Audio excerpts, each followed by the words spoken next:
Taong 2017 sa Quezon City. Gabing-gabing binaybay ni Noel Paterno, 37 anyos, ang mahabang kalsada ng EDSA, Aurora Boulevard at Ortigas Extension. Siya ay isang taxi driver na kilala sa terminal dahil sa mahigit 10 taon na nitong pamamasada sa lugar. Mula sa pagsapit ng dilim ay nasa bahay na siya at uuwi lamang kapag madaling araw para iparada ang taxi na boundary lamang at hindi niya pagmamayari. Wala ni isang reklamo o iskandalong kinasangkutan ng lalaki. Walang bisyo maliban sa trabaho na maingat sa pagmamaneho, kaya't ang pagkakasangkot nito sa isang malaking banggaan ay ikakagulat ng mga nakakakilala sa kanya. Ngunit hindi alam ng lahat na hindi ito aksidente dahil may mas malalim pang dahilan sa pangyayaring ito. Si Noel ay pamilyadong tao. Kasama niya sa buhay ang asawang si Roselyn, 33 taong gulang, at ang kanilang 2 anak na parehong nasa elementarya. Nakatira sila sa isang maliit na inuupahang apartment sa Pasig City, 5 kilometro mula sa terminal ng taxi kung saan siya nakapila gabi-gabi. Sa kabila ng maingay na paligid at masikip na tirahan, kontento si Noel sa simpleng buhay nila.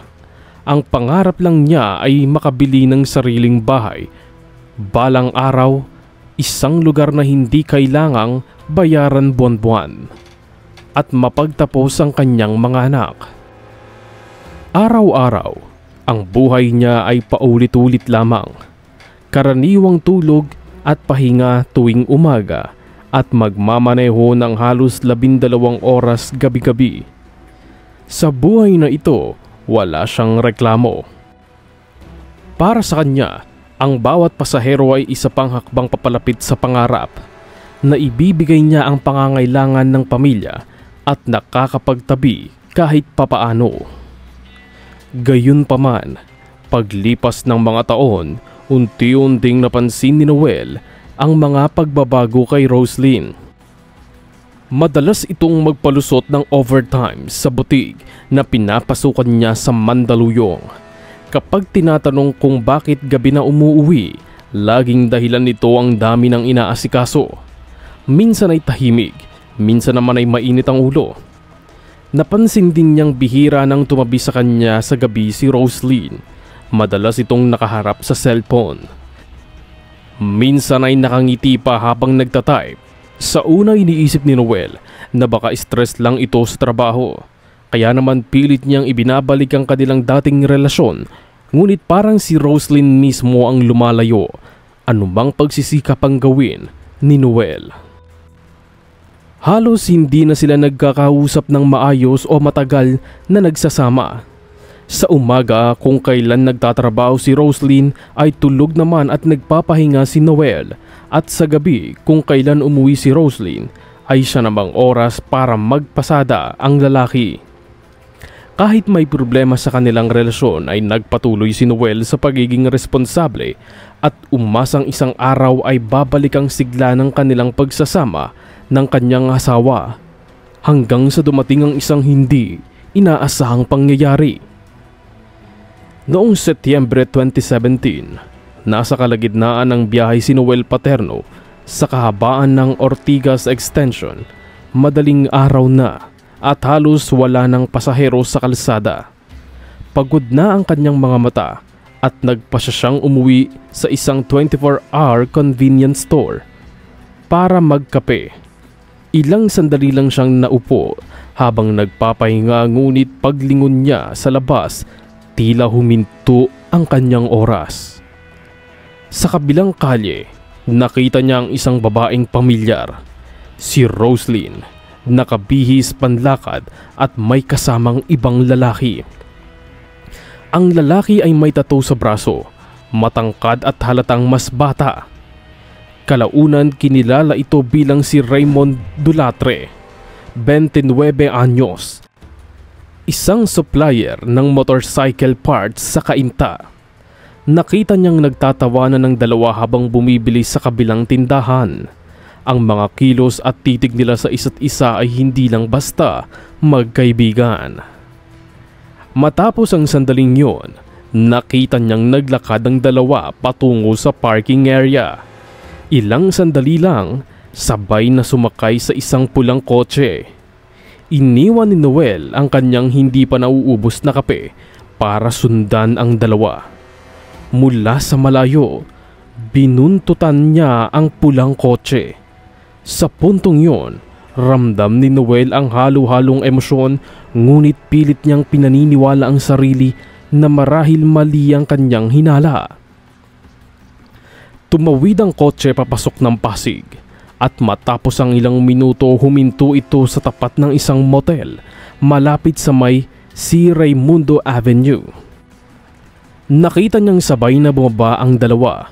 Nagtawanan pa habang naglalakad papasok. Doon naramdaman ni Noel ang panginginig ng kanyang mga kamay. Hindi siya bumaba, hindi siya gumawa ng gulo. Nanatili lang siyang nakamasid sa loob ng taxi. Tahimik habang pinagmamasdan ang pinto ng motel na dahan-dahang nagsara. Sa loob ng isang oras, hindi siya umalis. Sa mga panahong yon, hindi niya alam kung paano haharapin ang natuklasan. Kinabukasan, walang nabanggit si Noel kay Roslyn. Pinanatili niyang normalang pakikitungo sa asawa, ngunit sa kanyang loob ay nagtalo ang damdamin ng galit at pag-asang mali ang kanyang hinala. Mula ng gabing yun, nagbago ang bawat araw ni Noel Paterno. Sa labas na natili siyang kalmado. Nagpapasada pa rin tuwing gabi at umuuwi sa parehong oras. Ngunit sa loob niya, may mabigat na pasanin na araw-araw niyang dinadala. Sa loob ng 3 linggo, hindi siya nagsalita ngunit nagsimula siyang magmanman sa kilos ng kanyang asawa. Tuwing gabi, humihinto siya sa ilang metro mula sa kanilang bahay. Sa malayo tinitingnan niya ang mga kilos ni Roslyn. Napansin niyang 2 beses kada linggo umalis si Roslyn. Bandang 9:00 ng gabi, kung kailan mahimbing nang natutulog ang kanilang mga anak, lagi siyang nakabihis ng maayos. Sinusundan siya ni Noel sa mga pagkakataong yon. Nakikita niyang lumalabas si Roslyn at tumatawid sa kabilang kanto kung saan naghihintay si Raymond Dulatre, sakay ng motorsiklo. Sa una, pinipigilan pa niya ang sarili. Umaasang magigising si Roslyn at ititigil ang pagtataksil.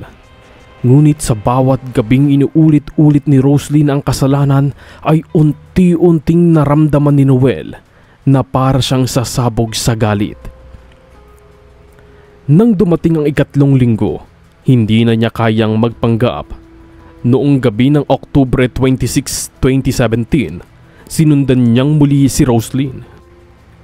Mula Pasig, tinahak niya ang daan patungong Cainta gamit ang kanyang taxi.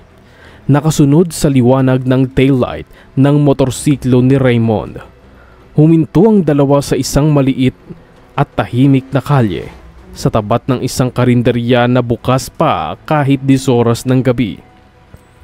Habang kumakain ang dalawa, nakamasid lang si Noel sa loob ng kanyang taxi.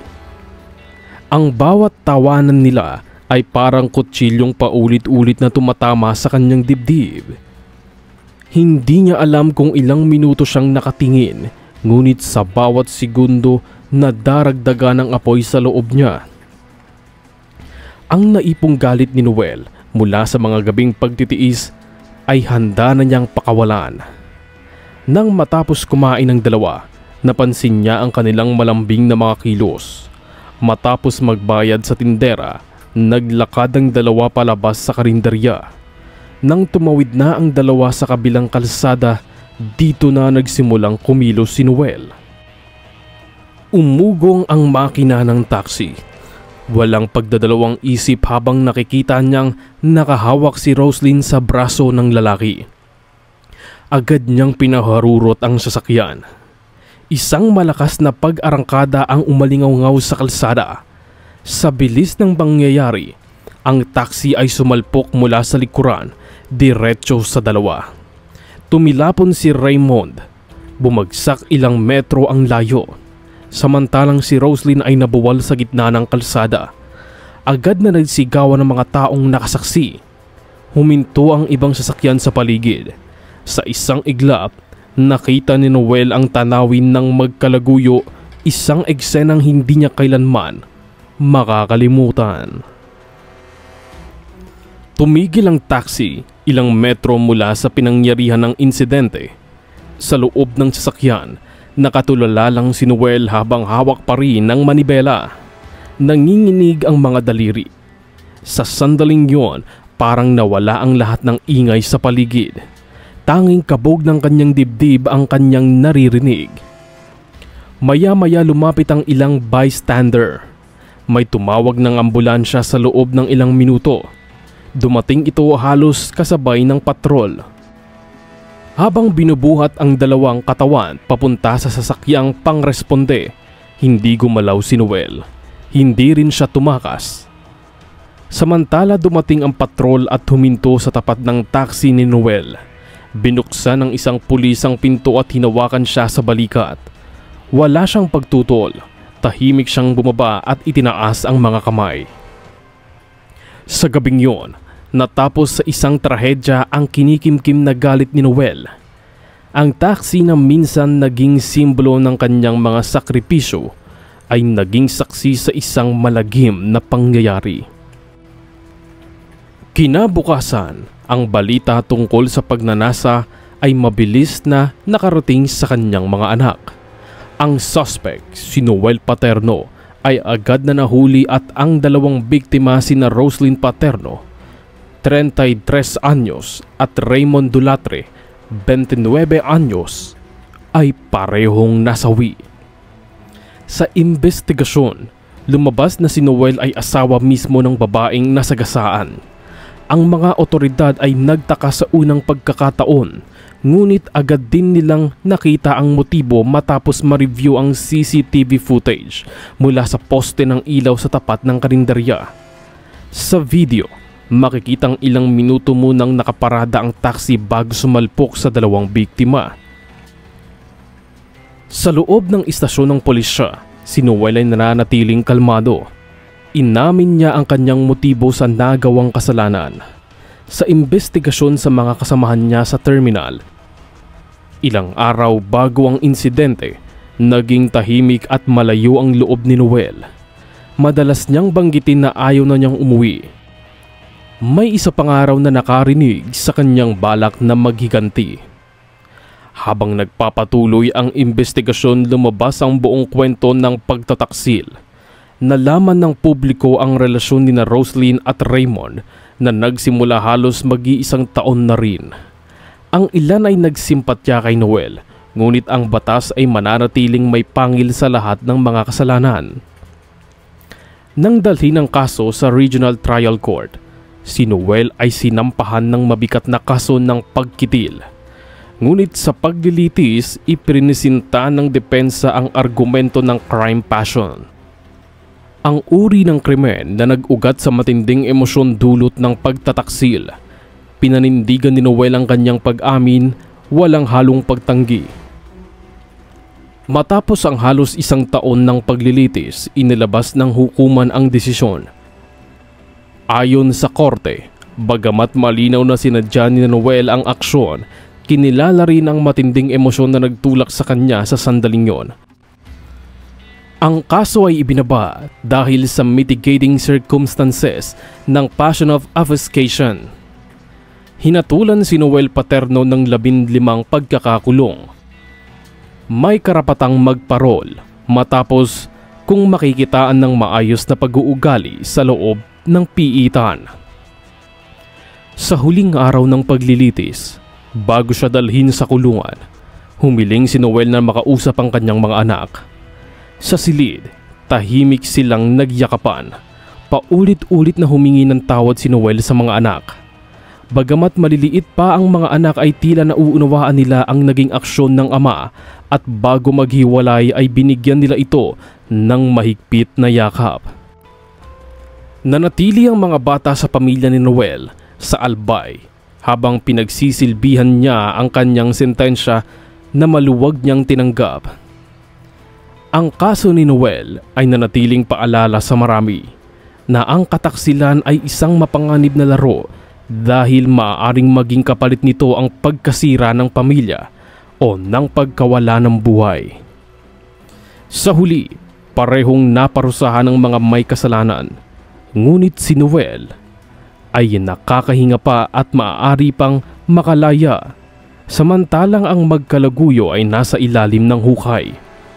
Tahimik at wala ng pag-asang makapanlokong muli dahil sa kanilang kataksilan.